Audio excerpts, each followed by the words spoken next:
Welcome. Welcome. I'm Angus, I'm Malcolm. and today we're going to be talking about Spider-Man.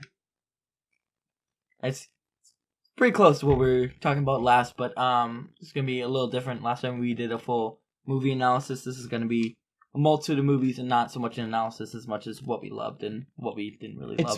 It's more going to be an analysis of not necessarily the character, but the live action iterations that the character has been in. Mm-hmm. So we have just finished watching the original Spider-Man created by Sam Raimi in 2002. Yep. And overall,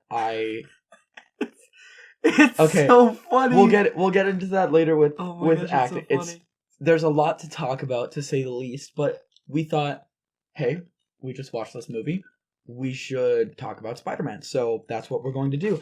We're going to specifically, from our own opinions, kind of figure out which is our favorite overall and what are our favorite things about Spider-Man movies and what they did right. So specifically, we're going to be looking at the Sam Raimi trilogy, the duo of movies Mark Webb made, so The Amazing Spider-Man, and Spider-Man Homecoming, which was directed by John Watts.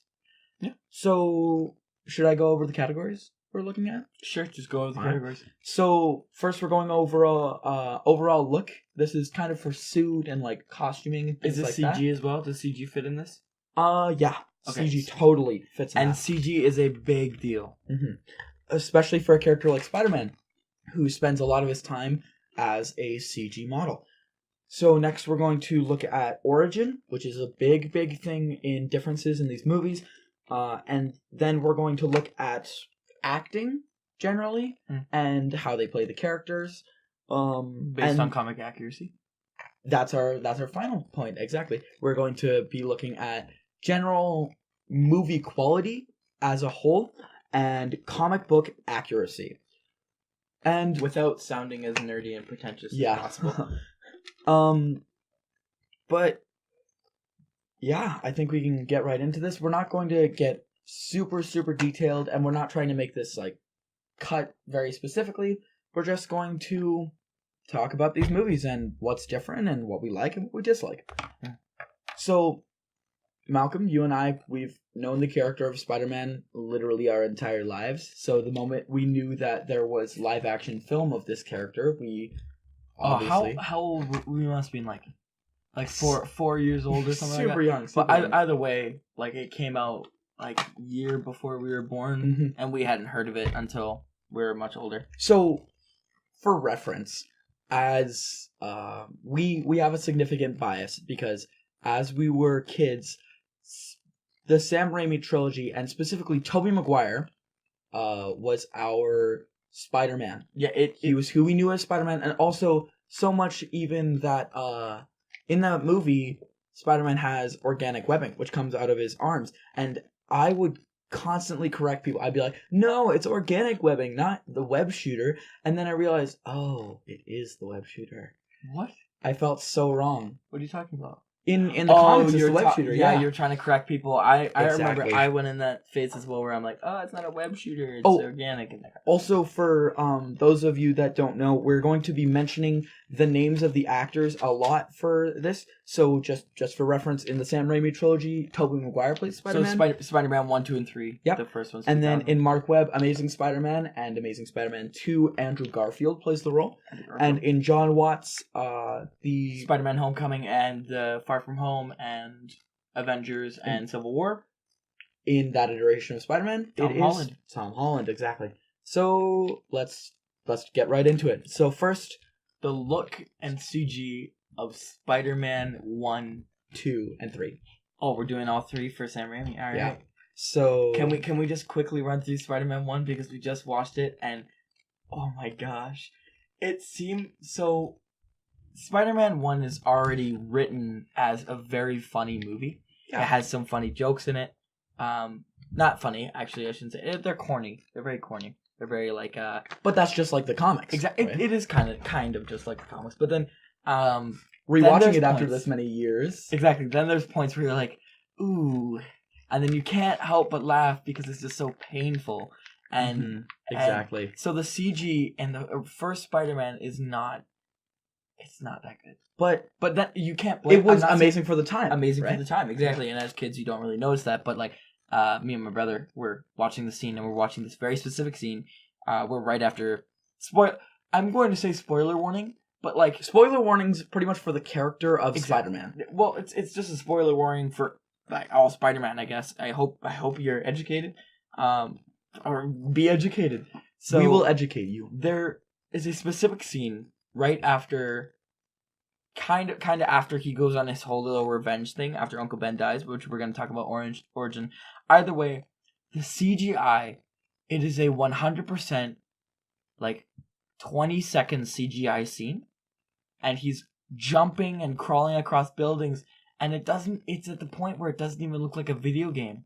It just looks like video games these days look better than that CGI does now. Oh, way better. Spider-Man PS4, if they had that. We're not going to be talking about it, but we're not. It's amazing. It's an amazing video game. Either way, he's jumping on walls, and you're like, that's just not a person. I don't feel immersed in this yet. And the CGI, as obviously the years went on, it got better, but there was always something off. It's not bad CGI. It was great for the time. Overall, though, at the point of CGI where you just can't help but laugh. Yeah, sadly. Yeah, there were some scenes in Spider-Man 1 at least. Like, we haven't seen Spider-Man 2 or 3 for a while, although I do remember some CG scenes in that where nowadays, not back then, but nowadays I could throw up. It's really bad. It's painful. So, there's a lot of Transformers movies that are just painful. Yeah. And now I want to think about, again, with look. So all of these, while we're comparing the movies, we will also at the end be talking about comic book accuracy, and comparing what it's like in the comics. So for look wise, Sam Raimi's Spider-Man, it's really good. The suit looks amazing, although it looks quite comic accurate. The eyes are slightly small, but overall the eyes are small. I would say so, yes. Do you agree or disagree? I'm just thinking at the time, because usually at the time there's specific artists going on, and I don't know what the specific artist was at the time. Hopefully you can look that up. But Spider-Man, as you noticed, like Todd McFarlane or something like that, is one of the artists, and Junior, his son, they did a Spider-Man that was a lot like the Tom Holland, and that's why a lot of people like the Tom Holland and the model, because it's just the eyes were different and that kind of thing, and they looked really good. But a lot of artists nowadays are doing gigantic eyes and super theatrical kind of thing, and it hasn't been done yet. And I think it would look amazing for Spider-Man, and the size of the eyes, I feel like it's adequate. It's varies from artist to artist, but overall, those eyes were kind of in between modern large Spider-Man eyes and old original comic smaller ones. Todd McFarlane. That's his style, exactly. And his son as well. And overall, suit looks great. It looks significantly comic accurate. If you see the actual image he draws on paper, you're like, that's Spider-Man. Exactly. And then seeing it come to life, you're like, it's literally like he just drew the page out of his comic book. And then, yeah, overall, the one problem I have with it is that he could not make that in his own home. Yeah, that is so true, and that's why I like the premise of the Homecoming and Amazing Spider-Man. I like how they show the building. But so now we are actually moving on to Amazing Spider-Man. Regarding look, so CGI really good for both movies. I would have to say the opening scene of Spider-Man 2, Amazing Spider-Man 2. I'm sure if you know Spider-Man, you know how amazing this scene is. He swings around the city, and the opening shot of his back as he's flying down. As his back, yeah. That's not CGI, that's like a green screen, but even the green screen looks amazing. And when he jumps and he flies into the building in the first movie, you feel so immersed in that. Just the swinging and stuff, you're like, this feels so real. I feel like I can see this coming around a building corner. As a kid, I never realized that the Sam Raimi CG wasn't very good or very perfect. But the moment those movies came out, I still was quite young. I noticed this feels super real, and I didn't realize there was a difference at the time, but it just felt so real. So now let's move on to the costume, and obviously for Amazing Spider-Man this- 1, brutal. I agree. It's got to be the worst film adaptation of a Spider-Man costume. I Besides, like, the completely Chinese agree. one. Lowdown is... Eyes. The eyes are the worst because they're, like, literally sunglasses. They're sunglasses, and like, you want to feel like it's cool, but then you're like, eh. The web shooters are super huge and clunky. But at the same time, it's obvious he has web shooters, and that's a good advantage. That's very true. The web shooters are a big advantage as well. And then the rest of the costume it feels out of place. But Amazing Spider-Man 2, they step it up. Absolutely spot on. It looks like something you tore right out of the comics. The eyes Really? just look so amazing. The only significant difference that I can possibly notice from that suit is the eyes. The filmmakers heard all the struggles. They heard people were like, we hate the eyes and stuff like that. So they changed it, and they changed it for the better. But that's the thing, is that I don't feel like it was amazing and phenomenal. Like, Really? I love the costume so much, and I love the Sam Raimi, and I love the Tom Holland, but I don't know. I still feel like I haven't gotten a costume that's like they all match perfectly. I don't know. I just haven't hit that sweet spot or anything yet. For me, at least, you know, like, other people, of course, love your costumes all you want, but maybe it's the way, like, what is it? Andrew Garfield played his character, and that's why I didn't really like the costume. But other than that, that's just look, right? Look is great. So yeah, and then CG, really good. It's great. It absolutely is beautiful. Now let's move on to Homecoming. We know that Spider-Man has been in Infinity War and Civil War, but we will specifically be talking about Spider-Man Homecoming in this. So now, let's shake it up. Let's start with the look of the costume. So first, Oh my gosh, it's beautiful. the day I saw the Civil War trailer it was not life-changing, but whatever word is close to life-changing, it was that. I had no idea this would happen with Spider-Man. I was hearing about murders and stuff, but the moment I saw him on screen as Spider-Man, I was amazed. I have to say, the choice with the eyes was interesting, because in the comics, and especially in the old 60s-ish TV show, Yeah. they were always shrinking and growing, and you're like, that doesn't make any sense. Aren't those solid eyes? They were. The whole point is that they were shrinking and growing To with show his- expression. to show expression, to show his emotion, because comic book drawers and illustrators slowly realized that we can't convey Spider-Man's emotion unless we move his eyes. And that's how Spider-Man Homecoming got around the moving mouth a lot, is that they got the expression with the eyes so good. That's also why in the other movies they had to take the mask off in a lot of scenes and have a lot of face time, because that's how they could show emotion. And this really drew you away from the character of Spider-Man and felt like he was too often Peter Parker and not Spider-Man often enough. But with this, I felt like they had good Spider-Man and Peter Parker time. So now, just a great suit overall. But specifically, there is the Stark suit and the homemade suit. The homemade suit was a great idea, in my opinion. I love the homemade suit. Specifically because it adds up, oh my gosh, I could make that at home. And that's one of the best parts about Spider-Man. The best part about the character is that anybody could be him at any minute. That is the reason Spider-Man does And everybody feels like him. That's the reason Spider-Man does what he does so well, and his origin works so good, and that's what we're going to get into, and that's why I'm going to totally bash Amazing Spider-Man like I'm going to this entire time. But if we're talking origin, we're starting with Sam Raimi. I guess wait, only we need Spider-Man to one. just one more thing about CG in Homecoming. Oh, we didn't talk So, CG. overall, it's a modern movie. We have good CG now, and it looks good. Although the movement of Spider-Man, although he's jumpy and it seems like he's flying around and he's a little too light, I would say, like light as a feather. I know what you mean. But I didn't feel like there was a lot of momentum when he was swinging and that kind of thing. eventually, I don't know what it was, but I fell in love with it. So I really love the CG, Except one thing really bugged me is that there wasn't a lot of what was it, swinging through the city. It was a lot of like going through the backs and or over the houses. And I that kind of have thing. to say, And regarding that's where it was lacking. regarding story and regarding plot, I completely disagree. I What? think that it was a good choice to not have that, but we will get to that. Oh, but I love So, that Now let's go to origin, right? Origin, starting with Sam Raimi.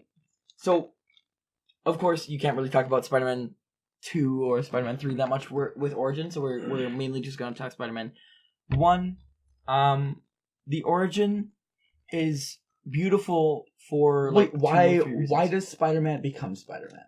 Why does this happen? We'll go over the comic reason why Spider-Man becomes That's Spider-Man. a good point for comic accuracy. So, Spider-Man's parents are already dead, and his uncle and his aunt have taken in the place of being his figures, his mother and his father figure, right? So eventually, him and his uncle are having this whole talk and spiel, and they're somewhere outside the house. They're usually depicted in a vehicle, and they're talking, and then he gives his speech about with great power comes great responsibility. Because he was just bitten by the radioactive It was spider. a super tongue-in-cheek sort of situation. Exactly. Either way, he explains it.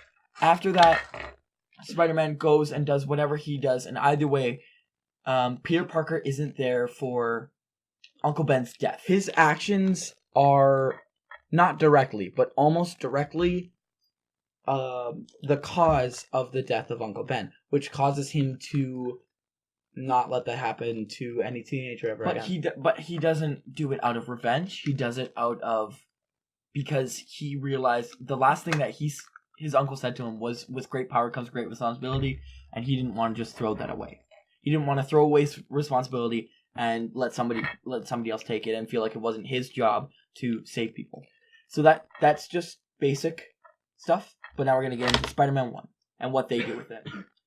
So Spider-Man 1 is pretty much exactly that. He So beautiful. gets in the early movie, he's bitten by the spider, which is a well done scene. Mm. He's bitten by the spider, weird things start happening, but I immediately love Uncle Ben and Peter have a significant relationship right in the beginning. They have so little time, and yet Their chemistry is so well done. Absolutely. You actually feel like they've known each other for years and years.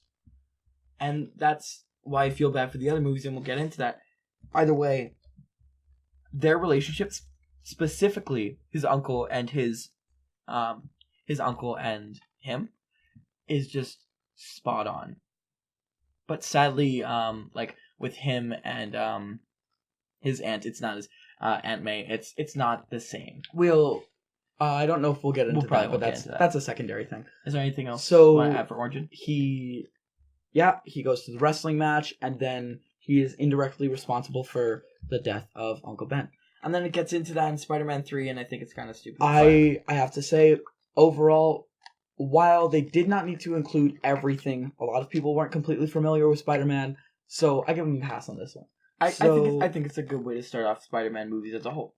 I have to agree with you there. I say now let's move on to Amazing Spider-Man. Amazing Spider-Man. And oh my gosh, this hurts me. Okay, so just bad. Just to simplify it, because there's not much to say. They don't go super in depth. Actually, never mind. They do go super in depth. They do. It's okay. Just the one big issue that overall, I think what we're just gonna keep repeating in this, they overcomplicated it. They made in Sam Raimi, Spider-Man's parents are dead. So what? His uncle and his aunt are basically his figures now. Who cares? And in The Amazing Spider-Man, they try to make us care. And especially in Amazing Spider-Man 2, they take up like 50 minutes of the entire movie talking about a side story that no one cares about his parents, and it eventually leads to nothing. Eventually, to realizing the villain or whatever. Either way, not productive at all.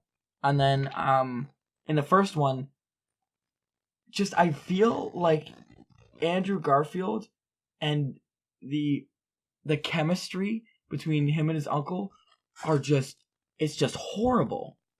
It doesn't feel genuine, and it feels like so forced, and that like, okay, you're my uncle, I have to love you. It's more, I just feel like it goes to the point, Spider-Man is at the point where he hasn't forgotten about his parents, and he doesn't feel like Uncle Ben and Aunt May are taking over. He just feels like they've replaced them.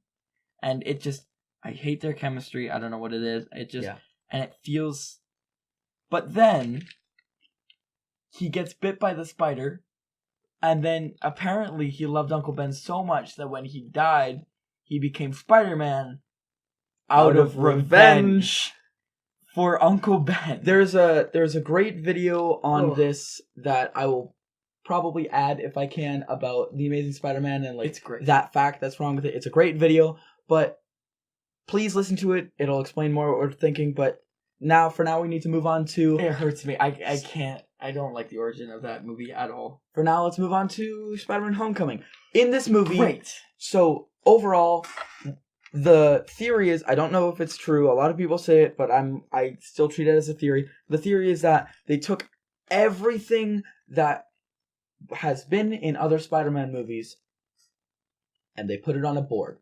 And they crossed out every single thing that was not absolutely necessary. And that's why I love the origin so much, because because there isn't one. There isn't one. But literally, it goes straight into it. Because everybody knows what happens to Uncle Ben. And then the plugs and the small hints of it and when people talk about it, it feels so real. Like, it gives more time to getting to know Peter Parker and Spider-Man and their contrast and May. Their light and May. And I don't particularly enjoy the Aunt May. She does feel like an aunt, but she doesn't feel like helpful to Peter Parker in any specific way. She kind of feels like... I actually disagree with you there. She's trying. The thing is that I feel like Peter Parker is like... I'm saying like a lot. I feel like...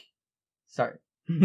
I feel that Peter Parker is still getting over his relationship that he had with his parents, and that Aunt May is trying to connect with him. But I feel like that's the point of Peter Parker, is that even since they're aunt and uncle, they never will fully connect with him the same way parents do. So kind of true. Yeah. Those are the origins. Can we? First of all, we should rank look and origin. Oh, let's do that at the end. Okay, perfect. That sounds awesome. So now that's origin. So now let's look at acting, pretty much. So let's start with Sam Raimi.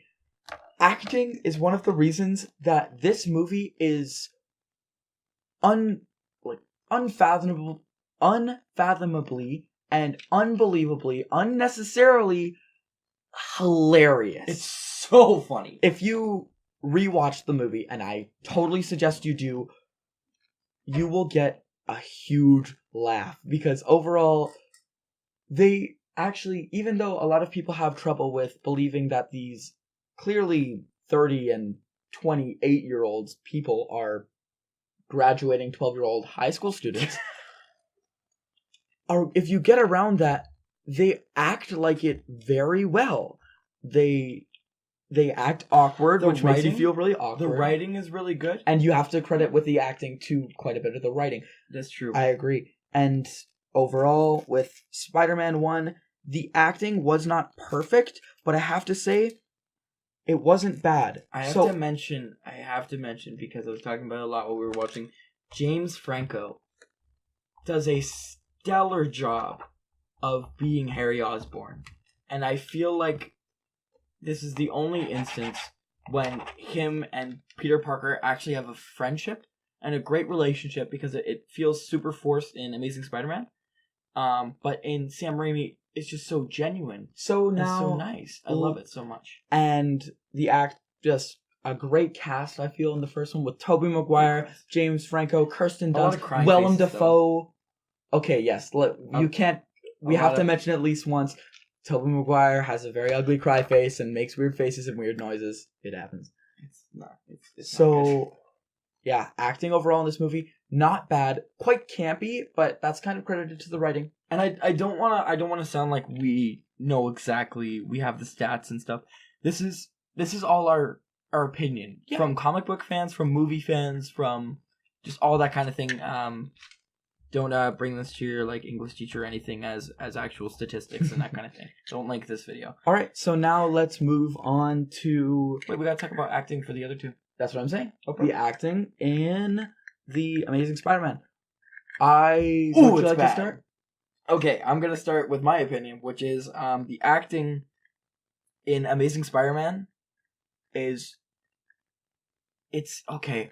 I need to give credit where credit is due. The writing of the Amazing Spider-Man series is absolute garbage. So, if you'll notice, like Emma Stone and Andrew Garfield scene, Gwen Stacy and Peter Parker, their scenes are super awkward and stuff, but a lot of that was improvised. And I feel like it shouldn't be improvised, it's kind of rough. And if you see in Amazing Spider-Man 2, how I was talking about Harry Osborn and Peter Parker's relationship, they do not seem like friends. They seem like barely acquaintances, and it's not what I like to see. They're supposed to seem like old friends. I know, but they don't they even seem don't. like old friends. They don't make any jokes or anything. They're just... It's sad, and I do not like the way Peter Parker is portrayed. You know what? Because of the writing. I feel like that should be a specific section in itself. We're kind of beating around the Make bush a new with that. category We for will that. be talking also about Peter Parker and and Spider-Man in relation. Peter Parker and Spider-Man. That is the big thing that I love to talk about when I'm comparing these movies, and I think really narrows down who is my favorite Spider-Man really. Exactly. And now, acting in Spider-Man Homecoming. Great. I thought it was great. The best part about it, and I don't have much to say because there's not a lot to say except that they all seem like real people, and that's a big thing. In the other movies, it seems like very dramatic and stuff, but overall, in this movie, those seem like real people. But I could go to my high school. I was going to talk about something even more specific in that, is that they don't just feel like real people, they feel like real kids. So, Exactly. they do not feel like... Tom Holland is 21. Tom Holland is 21 years old, and he plays a 15-year-old kid, and he does amazing.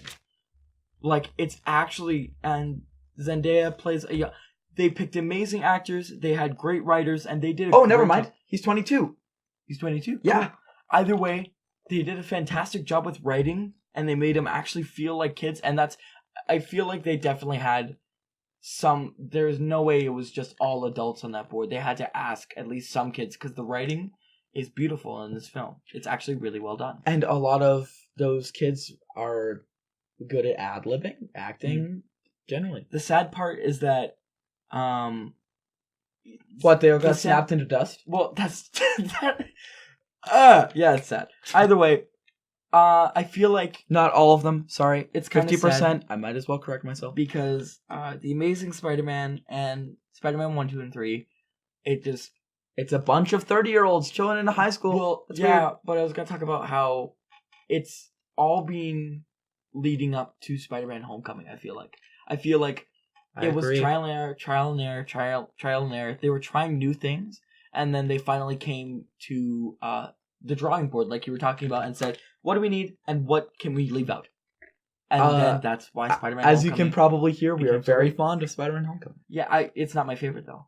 So, we'll get talk into about that. that. So, now let's move into our final category, which is general movie plot, as in how good is the movie, not just as a superhero movie, how good is this movie, and also comic book accuracy. But let's start with comic book accuracy. Can we leave out the Peter Parker and Spider-Man part? Or Yes, we Okay. will.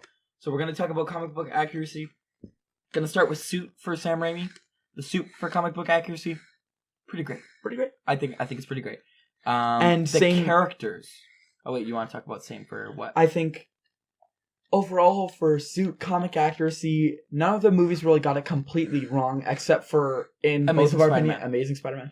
It actually is not even close. And then with comic accuracy in regards to the origin, in the first movie, it was very obviously specifically comic book accurate. That's about as on the nose and as close as you can get to the real origin of Peter Parker, Mhm. straight out of the comic books. In Amazing Spider-Man. too overcomplicated. It's too overcomplicated, and also that makes it just not as good because it doesn't get you into Spider-Man. It gets you into, oh, what were your parents about? Either way, I don't care. I don't care. Honestly, don't even feel bad. I don't care about Spider-Man's parents. I want to know about his uncle, right? And then Spider-Man Homecoming, the origin, the hinted origin they have, it's good. And It's okay.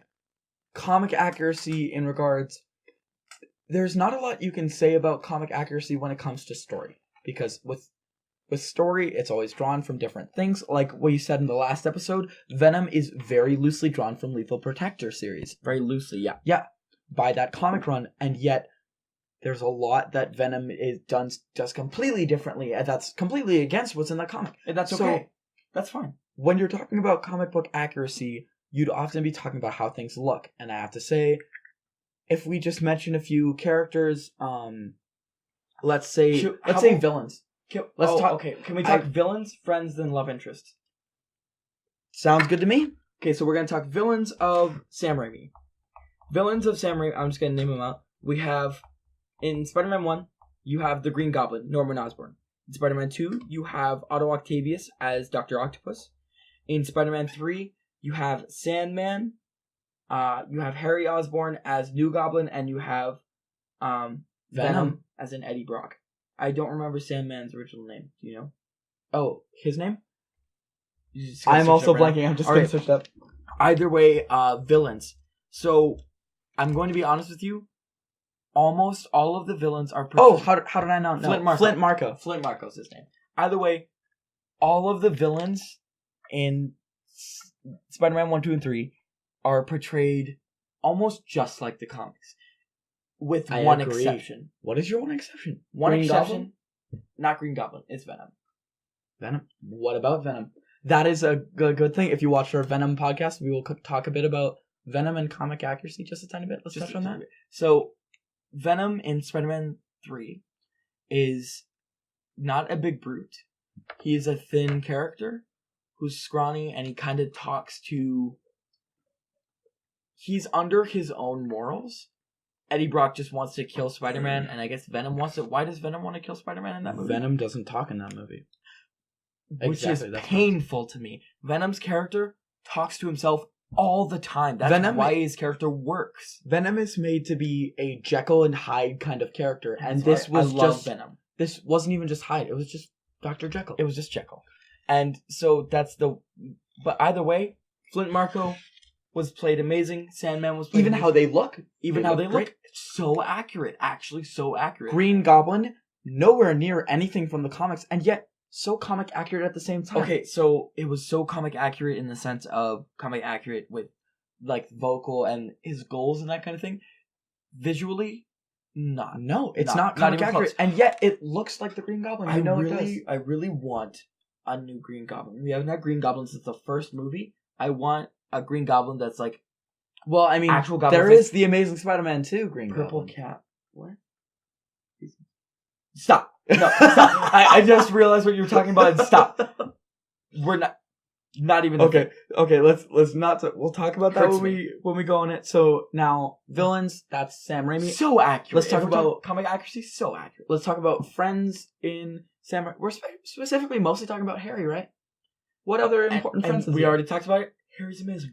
And their chemistry is amazing. Love interest. Kirsten Dunst as Mary Jane and Bryce Dallas Howard as Gwen Stacy. You know her name? I do know her name. She is in Jurassic World. Oh, and that's her. Whoa, I barely even knew that. So, the Mary Jane, I don't have much to say because as I was growing up, Kirsten Dunst was always Mary Jane to me. So, I've never felt she was inaccurate to the comic books. Seems like the character. And I've read very little Spider-Man comics. I've read like maybe 2 or 3. Either way, I know him as a character on TV and that kind of thing. We consider ourselves educated because Angus, have read a lot of comic books about Spider-Man, so many shows. Also we've watched so many shows and movies. High five to that. That's a win. I love all. That's a win. But Mary Jane feels like Mary Jane. But Gwen Stacy, just too annoying. Really. Just so annoying. And you just want her to stop. Remember, we're still talking about comic book accuracy. Overall, the character is not inaccurate to the comic book. Okay, Gwen Stacy is correct. Not my favorite Spider-Man love interest, but played comic book accurately really well, but you just want her to stop speaking. And you don't know why Peter is interested in her. All right, well, that's our categories for that. So now let's move on Amazing to Spider-Man with villains, friends, and love interest. So the Lizard, comic book accuracy, how they look, not bad for visual, although CGI, we didn't mention the CGI of that. It's kind of gross. It's also not scary. And that's the thing, is that the Lizard as kids, we always watch shows about Spider-Man, and A lizard can't have a face like a pug. a lizard. It looks like a pug version. If you crossed a pug and a gigantic monster lizard, it's like the human head, and then it doesn't work. Yeah. It doesn't work. It needs to have kind of a pointed snout. It's green-tailed Voldemort. It's green-tailed, bulky Venom Voldemort. So now It's sad. there's Electro and Green Goblin. Electro and Green Goblin. So Electro looks first. Yeah. It doesn't look comic accurate, although Not at all. not even origin, but I have to say, in that movie, although that character was odd and stuff like that, in the end, I felt like that was Electro. Okay, with morals wise and acting, I felt like that was Electro Also, as well. them generally as a villain. That was Electro. As a villain, I liked when Electro became something more than just him being sad. His Jamie Foxx Because sad self. I hated how Spider-Man sees him once and he's like, oh, hey, let me help you with this. Oh, you're going to do great things. And he has this whole spiel. I don't know why he does that. It's kind of annoying. Why Spider-Man goes out to this one guy and all of a sudden he's amazing, right? And that's why I kind of feel like Spider-Man messed this up, because why do you need to go to a specific civilian and say, hey, you're really cool, you're going to do great things, like you're his father? So, either way, I didn't really like how that was done, and I didn't like his morals as a character. While I don't While I don't completely agree with you, I understand what you say. So those are the big villains, and now there's Green Goblin. Green Goblin. Let's not even talk about that. No. Comic accuracy, garbage. Rhino. We didn't talk about Rhino. Oh, we didn't talk about Rhino. Rhino's meh. Rhino is meh. Amazing Spider-Man 2 and 1 were not hot for Amazing the Spider-Man 2 did the exact same thing that Spider-Man 3 did. That Spider-Man 3 did, exactly. 3 villains in one movie. Also, you just eventually don't care. They teased the Rhino like he'd be a big villain, and then he was just a one-off at the end. That's it. You can't do that. So now, let's talk about Homecoming. Friends. No, wait. Whoa. Friends, first of all, there's Harry, which is, okay, it's pretty much just Harry. It's just Harry. It's in Amazing Spider-Man 2, and Harry is played, okay, I feel like Harry is played by the wrong actor and written the wrong way. Yeah, I think Harry suffered in the writing room. No, suffered in the writing room, but I feel like they picked the wrong actor as well. He is not a likable guy. Immediately you look at him and you're like, You're a fraud, Spider-Man! Exactly. You're like, that's the villain. Right there, you look at him, you look at his edgy haircut, you're like, there's no way him and Peter were ever friends. I don't like him. I don't want a Harry Osborn where you look at him and you're like, I don't like that guy. Because you look at James Franco and you're like, I want to be friends with that guy. I have to say, I would love to be friends with James Franco. Exactly. I agree with you. So, Friends, bad. To Love interest. Okay, Emma Stone did not... Oh, it's barf. In my opinion, Emma Stone did not do a bad job as Gwen Stacy, but the big problem, and this is mentioned in the movie, there are 3 good videos that I know where they're kind of clickbaity, but they're like, why the Sam Raimi trilogy is bad, why Amazing Spider-Man's bad, and why Homecoming is bad. And they all, while it's not like the movie, they don't think the movie is absolutely terrible, they touch on very big points, like the fact that overall, with Gwen Stacy as a character, not played poorly, but the problem is that it's all just ad-lib and just Andrew Garfield and it's rough. Emma Stone being in a relationship, and that's not, they still need to be Peter Parker and Gwen Stacy. Yeah, and it's mumbling and it's annoying. Now we're gonna move on to Homecoming. So let's start with villains. The villain in Spider-Man Homecoming, Michael Keaton. Amazing choice. The perfect actor for the role. I would have never thought of Michael Keaton. Michael Keaton was originally Batman in a film that happened many years ago. 1989. 1989, so a little more than 20 years ago. And he does an amazing job. He does an amazing job as Batman.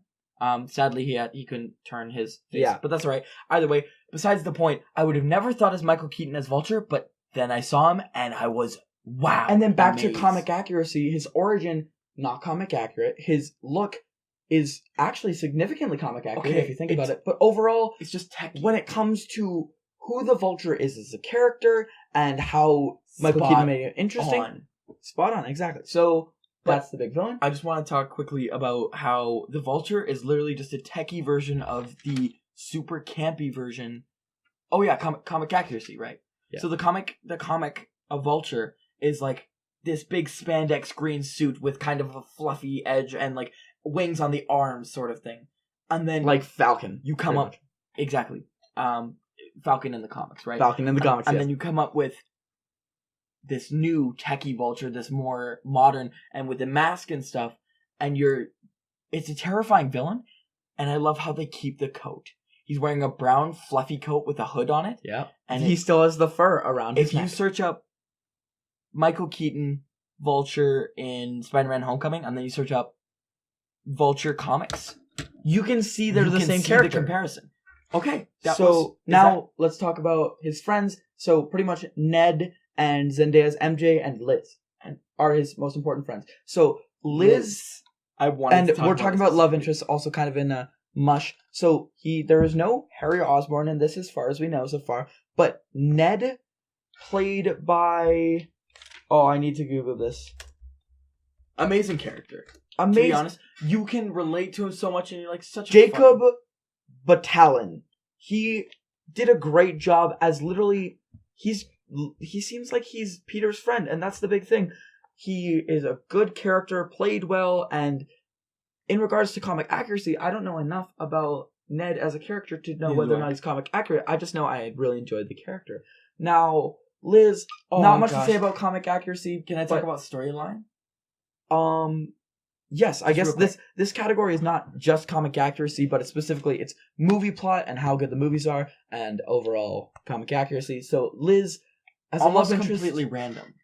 I like what they did because it's accurate to the age group they're in right now. It's like, oh, this girl's really pretty. I like her. I'm gonna try and go for her for a while, and then you realize your friend is right next to you, and they're like the person you actually like, right? I wouldn't enjoy Liz and Peter Parker together. Like straight out of the gate. I wouldn't enjoy that. specifically because I would have to say I don't know enough about Liz. All But I I know is love that the her dad's the story. Vulture. That's true. Her dad is Spoilers, by the way, her dad's the And- Vulture. I love the storyline because it's like, oh, Peter Parker really wants to be this big shot against Liz, and then eventually it kind of falls through because, oh, your dad's the Vulture, I can't really.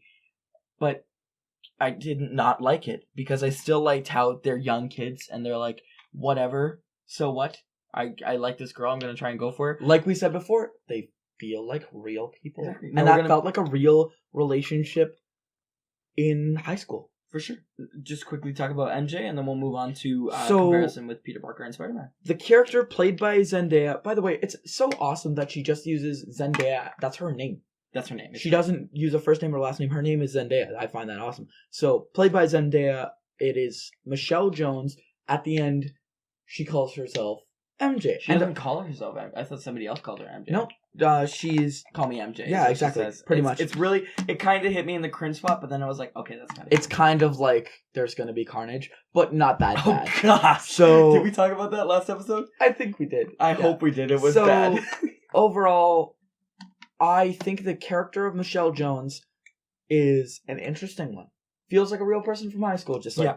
somebody who's always Then said. again, I really like the characters. Zendaya gets amazing writing, Mhm. and I'm kind of. and jealous also for her you have as to an credit it actor. to the great acting and That's improv. true. Zendaya is an amazing actor, and she gets some great writing, and that's why I feel bad for a lot of the actors in other movies because they're great actors. They just get some really bad writing.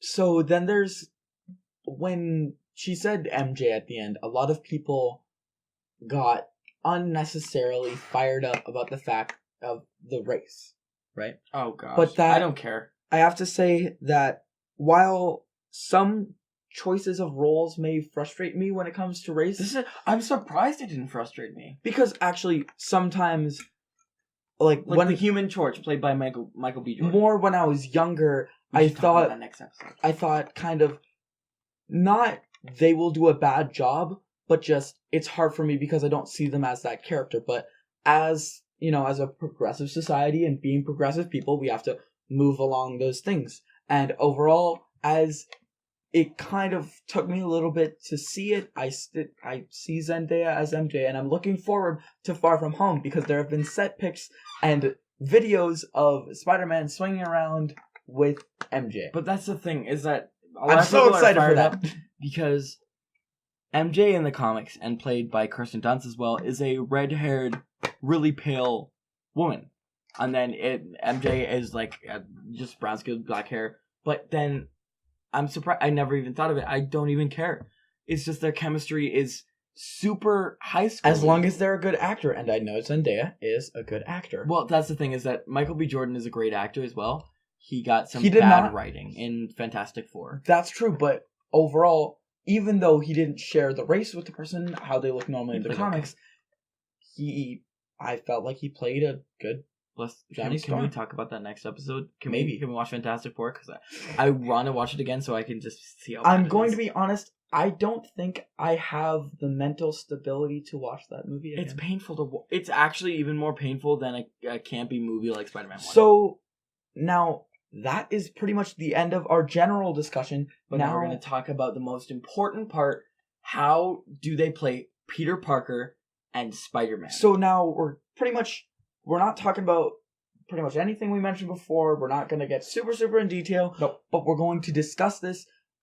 Like, a lot of people that I know who are big comic book fans would just ask me, "Oh, who do you think plays the best Spider-Man?" And the question doesn't catch me by surprise because I've thought of it so often. I think specifically Peter Parker versus Spider-Man. The one thing these movies need to get right is not only making Peter and Spider-Man very different, but especially making them how they are in the comics. And this is our, what's the word? Control. Let's say this is like an experiment. Our control is Peter Parker, a nerdy, goofy, geeky kid, wears glasses, and is bullied a lot. Often bullied, becomes this big shot. Still cowardly, not willing to beat everybody up, but way stronger all of a sudden, and he uses this to apply positive change.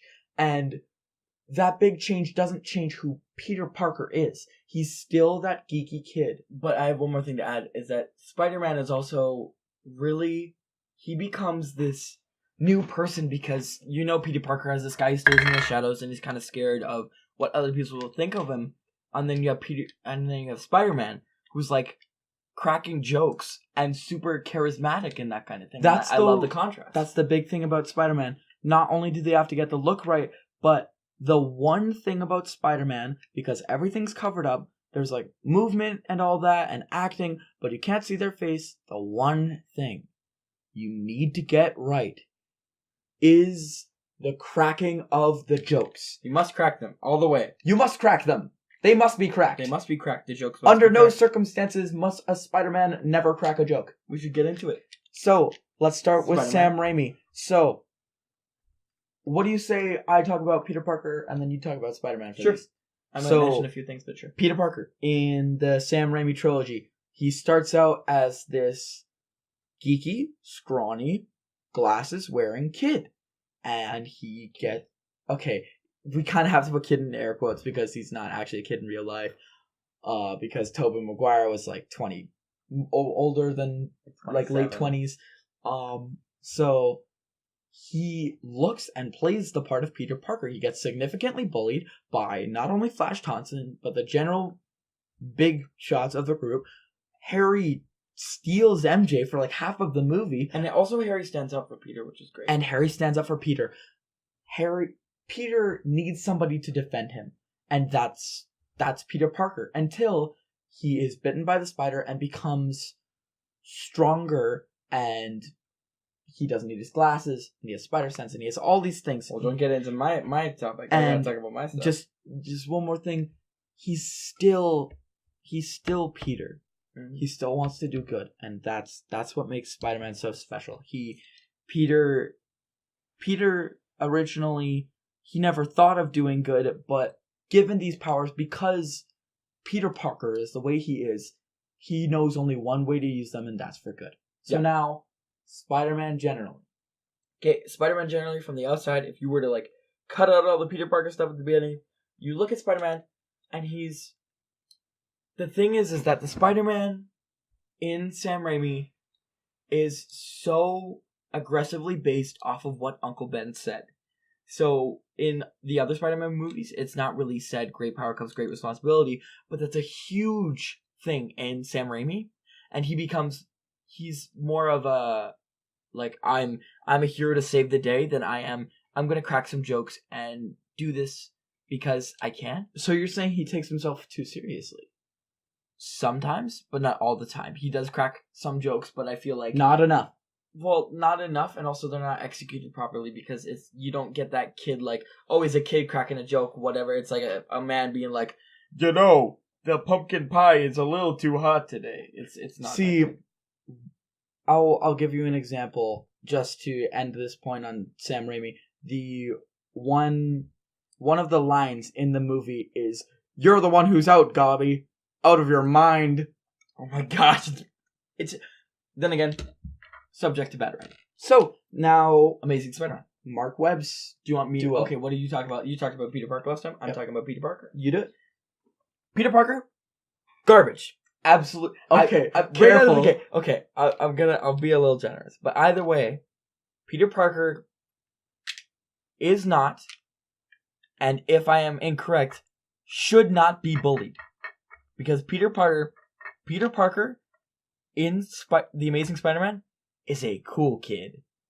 Peter Parker rides along. That is arguably, out of all of them, the biggest sin of that movie. And those movies. Peter Parker rides his skateboard in the halls.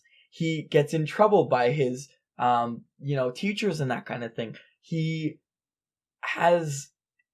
he's like Bender from The Breakfast Club. He's already super in with Gwen Stacy, and he doesn't even need to be Spider-Man. He doesn't even need to feel confident because he's already this big shot. But and then the writers try to play it off as like, oh, it's not that big of a deal. He's not that big cool of a guy. But literally, if you were any other kid in that class, you want to be friends with Peter Parker. And that's exactly why you don't want to. But here's the thing: you don't want to be friends with Peter Parker. Peter Parker stays in the corner and he does his little lab projects. He's a nerd. He's a nerd. You don't care about him, and don't like Peter Parker.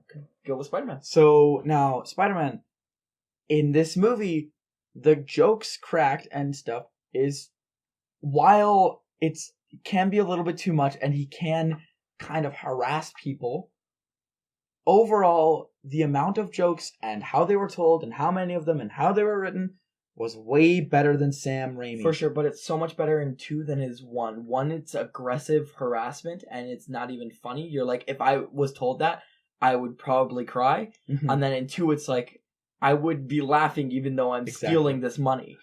Right? Alright, now... Oh, that's it for that? Perfect. I just want to mention this as a whole for Spider-Man Homecoming.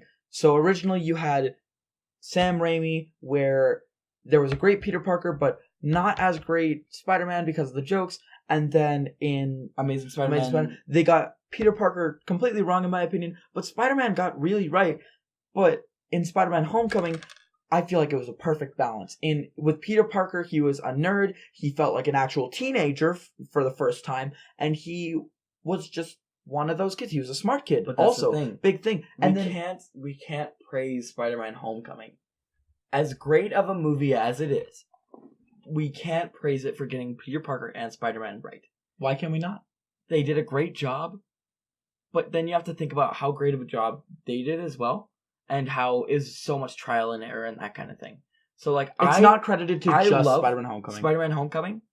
It's not my favorite Spider-Man movie. I do not have a favorite Spider-Man movie. Out of the 1, 2, 3, 4, 5, 6 movies that we're talking about, I do not have a favorite Spider-Man film.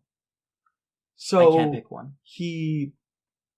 And at least in my opinion, when he becomes Spider-Man, it's great regarding the jokes. And the interesting thing is, so much with Spider-Man, it should be, and I don't think the first 2 iterations got this completely right. It should be a big shift. It should be, I'm not confident, I'm weird, I'm it's kind pretty of a big loser. in Sam Raimi. It should change to I am super confident and I am funny.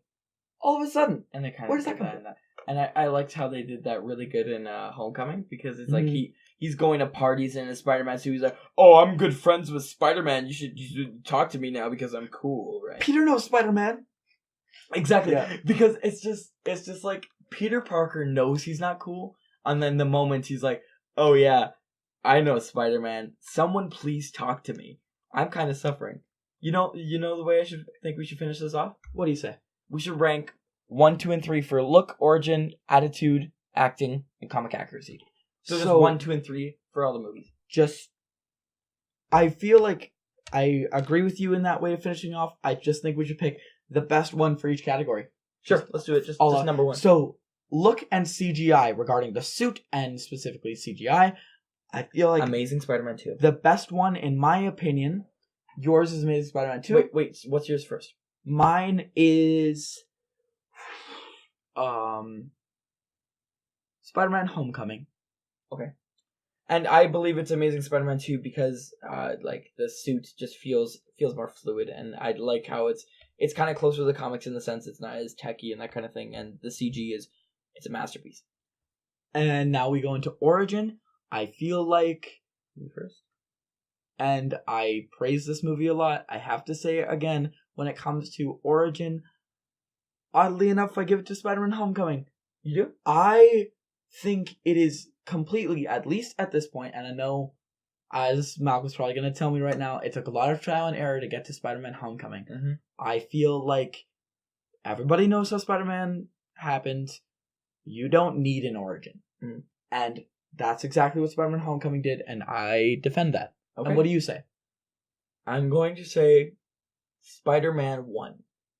Because, and only because, Uncle Ben and Peter Parker's relationship is so genuine and relatable, and I love it so much.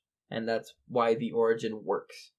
Now what's next? Attitude? Now there is generally acting Acting? and performance. My opinion for acting. Ooh, this is generally a hard one. Mine goes to Homecoming right away. I agree with you. I don't know Really? why. I defend Spider-Man Homecoming. I really enjoyed that film so well. And general acting and stuff. I have to say, it is Spider-Man Homecoming. Now for the final one, Comic book accuracy, and that's how we're finishing comic this book off. accuracy and movie plot and just how good the movie was. What do you say? Me? Comic Yes. book accuracy? This one goes to Spider-Man Homecoming. I love the premise, I love the villain, I love the plot, I love the suit, and I love the characters so much. I have to say, because of not only comic book accuracy, but also wait. a big I changed thing my is mind. movie I plot. changed my mind. What do you say? Spider-Man 2. I agree. Wait, actually? Sweet. I have to love say, Spider-Man 2 so much. I don't often rate superhero movies because of how they are as a superhero movie, but how they are as a movie. Oh, never mind. I take back my thing where I said my favorite. I don't have a favorite Spider-Man movie. It's Spider-Man 2. Spider-Man 2 is legendary. So, as we've looked through all of this, we didn't talk a whole lot about Dr. Octopus or the villains or anything Dr. like that. Octopus is amazing. Oh my gosh, did we even talk about Dr. Octopus? I don't think we did in the entire time, but either way, can we just like make an ode to Dr. Octopus? He's 3 cheers. Three cheers for Dr. Octopus. So, overall, as a result of looking through all of this, I have to say, when it comes to my favorite Spider-Man movie and just revisiting Spider-Man 2. And I second that. So yeah, that's it. We've spent the last hour just talking about a fantastic character. But if you're going to watch any Spider-Man movie right now and you just want to feel Spider-Man as a character, I encourage you to either watch Spider-Man Homecoming or to watch Spider-Man 2 from the Sam Raimi trilogy. And also, those are the 2 best movies to date. Yeah. In our opinion. I agree. So, how do you want to finish this off? I don't know, a thwip or two? I got no idea. Bye. Bye.